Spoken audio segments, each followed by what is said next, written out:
ఈరోజు కేసీఆర్ గారు అయితే విచారణకు రావడం జరిగింది. సో మరి ఇట్లా ఏం జరిగింది అనుకుంటున్నారు? మరి ఎందుకు ఇంత హడావిడి చేస్తా ఉన్నారు అంటూ కూడా మాట్లాడుతున్నారు. ముందుగా మేము ఏం చెప్తున్నాం అంటే కేసీఆర్ అంటే అపర భగీరథుడు. అపర భగీరథుడు ఇంతమందికి సాగునీళ్ళు ఇచ్చిన కేసీఆర్ని, ఇంత పెద్ద ప్రాజెక్ట్ కట్టిన కేసీఆర్ గారిని నోటీసులు ఇచ్చి పిలవడం అంటే రేవంత్ రెడ్డి సర్కార్ సిగ్గుచేటు. ఆ సిగ్గుచేటు సర్కార్ ఇప్పుడైనా బుద్ధి తెచ్చుకొని సక్రమంగా చేయాలని చెప్పి మేము మీ జోయో టీవీ ద్వారా కొడుతున్నాం వారికి. ఇప్పుడు వారు చేసిన విధానాలు కదా. రైతుకి ఎవరైనా శత్రువు అంటే రేవంత్ రెడ్డి, కాంగ్రెస్ ప్రభుత్వం. రైతు పక్షపాతి అయిన కేసీఆర్ని, రైతులకు ఇంత మేలు చేసే కేసీఆర్కి నోటీసులు ఇచ్చి డైవర్షన్ పాలిటిక్స్ చేసి ఆయన పబ్బం గడుపుకొని చూస్తుంటారు రేవంత్ రెడ్డి. ఇది ఆయనకు తగదు అని చెప్పి మీ ద్వారా తెలియజేస్తున్నాం. అంటే కేసీఆర్ కాళేశ్వరం కేవలం కమిషన్ల కోసమే కట్టిండు కాళేశ్వరం ప్రాజెక్ట్ అని మాట్లాడుతున్నారు. ఏం చెప్తారు? రేవంత్ రెడ్డికి కానీ మిగతా నాయకులకు కానీ ఇది మాట్లాడే వాళ్ళకి ఫస్ట్ ఆ ప్రాజెక్ట్కి కేటాయించిన నిధులు ఎంత, 82,000 కోట్ల నిధులు కేటాయించిన ప్రాజెక్ట్కి 1,00,000 కోట్ల కమిషన్ తీసుకున్నారంటే అది ఎంతవరకు కరెక్ట్ బాయ్? ఇచ్చిన నిధులు 82,000 కోట్లు. మరి 1,00,000 కోట్లు అంటే గాలి నడిచిందా ప్రాజెక్ట్ మొత్తం? అదంతా నిర్మాణం అయిందా లేకపోతే అద్భుతం జరిగిందా? మరి దానికి ఎవరు జవాబుదారితనం చెప్పాలా? ఈ ఎలిగేషన్ జవాబుదారితనం చెప్పాలి కదా. కేసీఆర్ ఆనవాళ్ళు లేకుండా తుడిచేస్తామని మాట్లాడుతూ ఉన్నారు. సాధ్యమే అంటారా?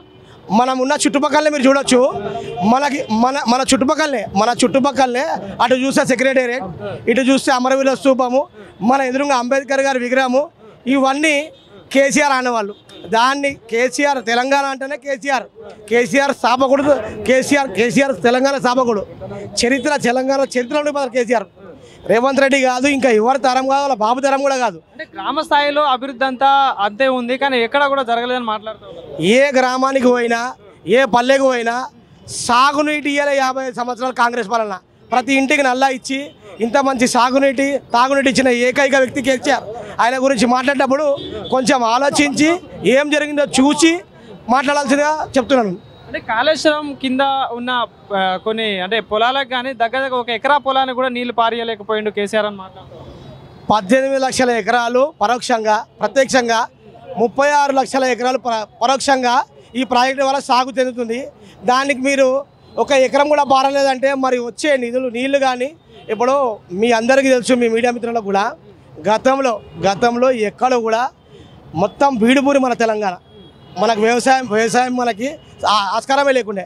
ఈరోజు మన దగ్గర సాగించిన వరి కొనే పరిస్థితులు లేదు కాంగ్రెస్ గవర్నమెంట్. మరి ఇదంతా ఎవరు సాధించారు? కేసీఆర్ గారు కదా.